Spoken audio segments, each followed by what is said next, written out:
porque não sei o horário em que você estará visualizando este vídeo. A foz do Rio Doce, em Linhares, foi cenário de naufrágios históricos. São bem verdadeiras as estatísticas de grandes acidentes neste local.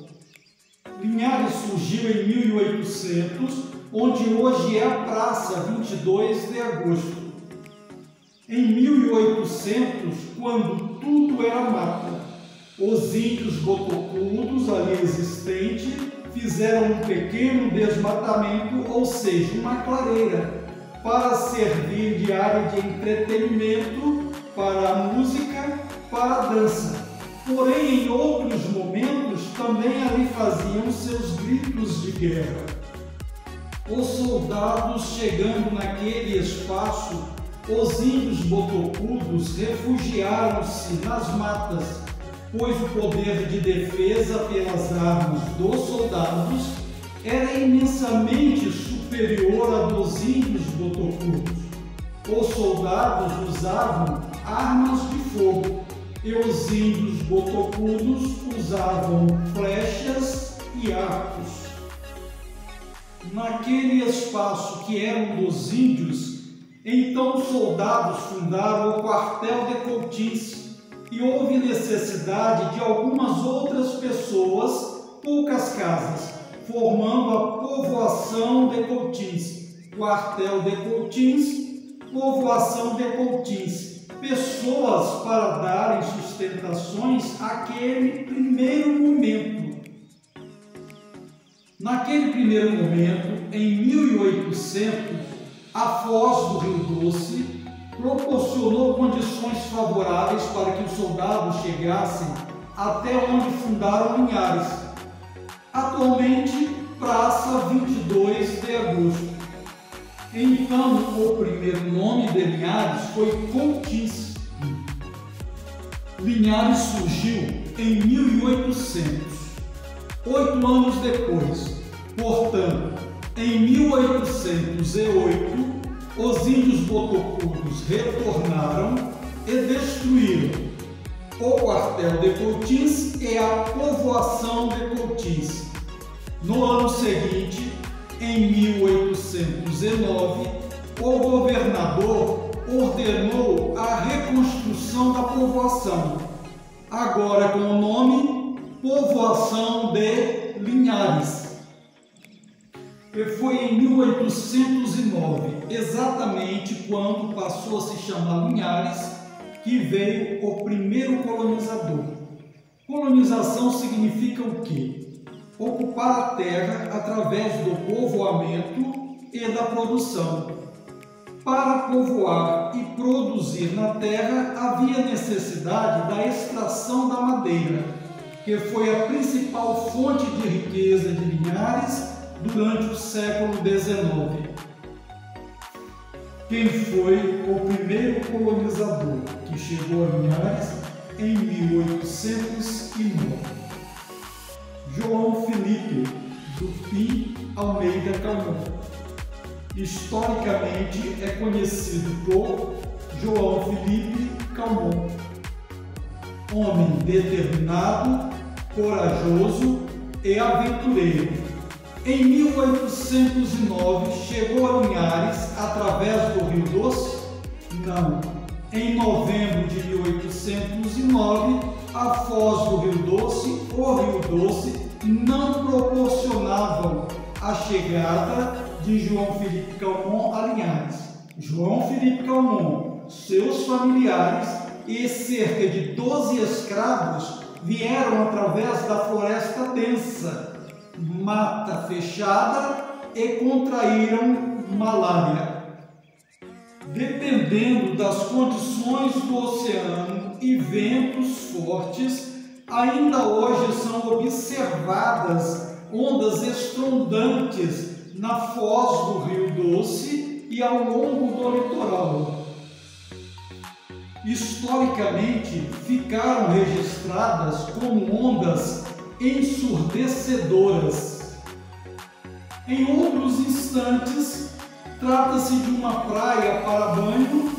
Em outras circunstâncias, o surf flui com sucesso com nomes do surf capixaba e também nacional. Em instante, estaremos enumerando naufrágios históricos que ocorreram na foz do Rio Doce durante o século XIX. Temos aí Linhares em 1819. A pintura original foi encaminhada a D. João VI no Rio de Janeiro e lá se encontra na Biblioteca Nacional. Então vamos manter nossas atenções às seguintes datas: 1800, fundação de Linhares. De 1800 a 1833 foram 33 anos, portanto, que Linhares levou para se emancipar pela primeira vez, para ter sua primeira Câmara Municipal e exercer o poder político administrativo em Linhares. Neste meio tempo foi produzida a vista e perspectiva do povoado de Linhares, uma planta topográfica. Em 1833, o governo do Espírito Santo contratou um engenheiro francês para avaliar as condições de navegação no Rio Doce. Isso necessariamente não fazia parte da logística para quando Linhares viesse a ser município, porque desde a criação de Linhares, em 1800, imaginou-se uma navegação regular no Rio Doce. O engenheiro francês concluiu o laudo em agosto de 1833. Dias depois, em 21 ainda de agosto de 1833, Linhares alcançou sua categoria de município pela primeira vez. Então Linhares, em 21 de agosto de 1833, já possuía uma Câmara de Vereadores constituída, mas que iniciou seus trabalhos, que iniciou a vida político-administrativa de Linhares no dia seguinte, em 22 de agosto, data em que se comemora, portanto, o aniversário de Linhares. Em 1833, o engenheiro francês relatou um saldo positivo para a navegação no Rio Doce, porém sinalizou a necessidade de um farol em regência. Isto questionou a realidade na foz do Rio Doce. O primeiro farol de regência augusta foi instalado em 1895, 62 anos após a avaliação feita pelo engenheiro francês. Antes de 1895, tivemos dois acontecimentos sinistros na foz do Rio Doce, indicando quanto seria importante a presença daquele instrumento. A leitura da navegação no Rio Doce, realizada pelo engenheiro francês, e Linhares elevado a município pela primeira vez, aconteceram em 1833, quando o Brasil não possuía imperador. Dom Pedro I abdicou o trono em 1831, indo para Portugal. Deixou seu filho Pedro, que enquanto fosse menor de idade, não poderia governar o Brasil. Não poderia se tornar o imperador Dom Pedro II. Valeu então um governo de transição chamado governo regencial, época em que foi feito o reconhecimento e estudo do Rio Doce e também Linhares atingiu o patamar de município pela primeira vez, governo regencial. Os regentes governavam em nome do futuro imperador, o senhor Dom Pedro II. A tão sonhada navegação regular no Rio Doce, desde a fundação de Linhares, em 1800, ganha notoriedade por volta da primeira emancipação política de Linhares, em 1833. Embora no primeiro século da história de Linhares, digo, no século XIX, a navegação regular no Rio Doce não foi bem sucedida, havendo falências das companhias. Assim, as canoas permaneceram como o tradicional meio de transporte do século XIX. Atenções às seguintes datas: 1800. Próximo a 1800, lá em Portugal, o ministro da Marinha e Negócios Ultramarinos do Reino de Portugal, Dom Rodrigo de Souza Coutinho, já concentrava expectativas para colonizar as margens do Rio Doce no Brasil, desde o encontro com o mar em Regência Augusta até a divisa com Minas Gerais. A partir de 1800, seria navegar no Rio Doce a tempo de conduzir a colonização em suas margens. Seria o homem se fixar à terra e, através do Rio Doce, trazer desenvolvimento para a região.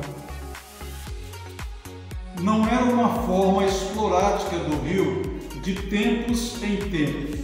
Logo, a grande questão foi: o Rio Doce possibilitaria a movimentação do homem enquanto fator de desenvolvimento? Ou seja, na maioria do tempo, o Rio Doce seria navegável? A navegação no Rio Doce, de forma esporádica, aconteceu bem antes, na segunda metade do século XVI, por volta de 1572-73, quando, sem os detalhes dos possíveis perigos, homens aventureiros iniciaram a navegação à procura de ouro e pedras preciosas, não havendo inicialmente o objetivo de se fixarem e desenvolverem o lugar. Porém, em 1800, eram novos ares, visando o futuro promissor para o Baixo Rio Doce, na região mais próxima ao litoral, Linhares. O próprio governador do Espírito Santo, Silva Pontes, senhor Antônio Pires da Silva Pontes, navegou adentrando pela foz ou barra do Rio Doce em Regência Augusta, indo até a Cachoeira das Escadinhas, próximo ao limite com Minas Gerais. Em 1800, o governador Silva Pontes, tendo estudado esse caminho em direção a Minas Gerais, então considerou o Rio Doce navegável até a Cachoeira das Escadinhas. Obviamente, era um sobressalto, e para alcançar as altitudes do Rio Doce, na parte de Minas Gerais, era necessário seguir um caminho por terra, longo e através da mata, ou vice-versa. Aquele sobressalto, a Cachoeira das Escadinhas, era um freio da natureza ao futuro comércio Espírito Santo Minas Gerais, um certo atraso às suas economias. No processo de colonização às margens do Rio Doce, pelo lado do Espírito Santo, deveriam acontecer inovações para compensarem certos bloqueios ao desenvolvimento da região. Por exemplo, o transporte e a comunicação. Ao invés de usarem canoas, utilizariam embarcações a vapor. Existiam bloqueios de ordens naturais, como a Cachoeira das Escadinhas e a Foz do Rio Doce. Bloqueios de ordens humanas, como os índios botocudos e a ausência de novos habitantes. Também os bloqueios políticos e econômicos. Em algumas dessas categorias deveriam haver mudanças para evoluírem novidades de crescimento às margens do Rio Doce. Mas o desenvolvimento não foi fácil. Consciente de uma possível navegação na maioria do tempo, o governador Silva Pontes, mantendo notáveis esforços para incentivar a navegação, fundou, em 1800, quartéis militares, para assegurar também a tão sonhada colonização, ocupando as margens do Rio Doce através do povoamento e da produção. Portanto, em 1800, estavam instalados os quartéis militares. Junto ao quartel de Coutins, poucas casas. A povoação de Coutins o primeiro nome de Linhares. Eram pessoas para proporcionarem os suportes àqueles primeiros momentos. Fatos que já sabemos, mas vamos aumentar os nossos conhecimentos. Em 1800, fundação de Linhares.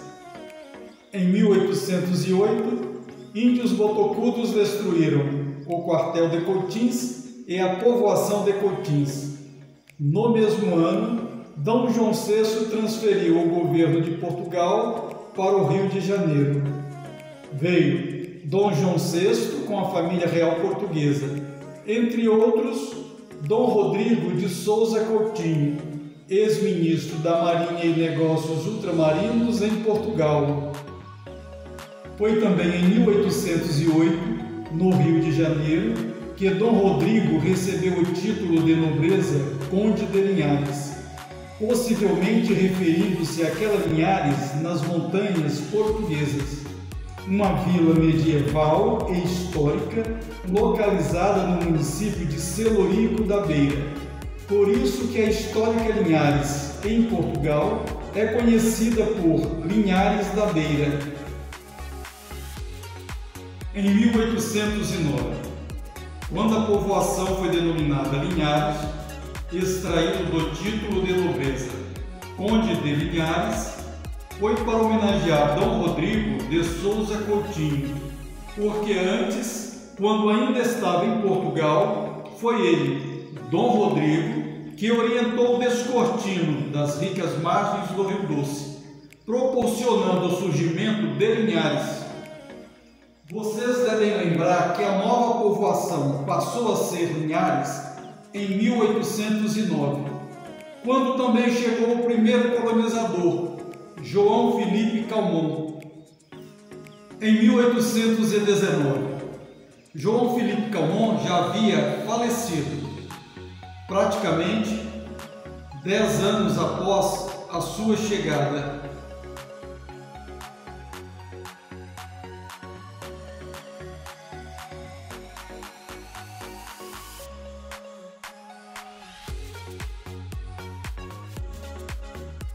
Embora o Rio Doce apresentasse adversidades à navegação, a própria natureza produzia superações.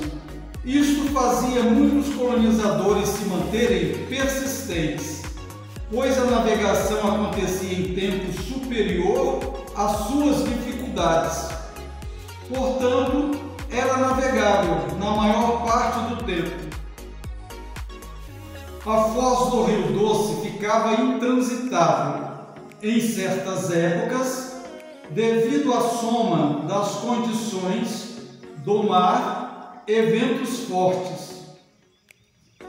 Em outros momentos, devido à movimentação das areias do leito, ficavam rasos os canais de entrada ou saída na comunicação com o mar. Também pelo comportamento do rio, surgiam em determinados locais bancas de areia, às vezes submersas, causando encalhes e atrasos. Por outro lado, as enchentes de grandes proporções não permitiam subir ou descer o Rio Doce. Haja vista que da divisa Minas Gerais-Espírito Santo até o encontro do mar, existe um declínio a partir de aproximadamente 400 metros. Assim, nas épocas de cheias, o Rio Doce ganhava velocidade e força surpreendentes.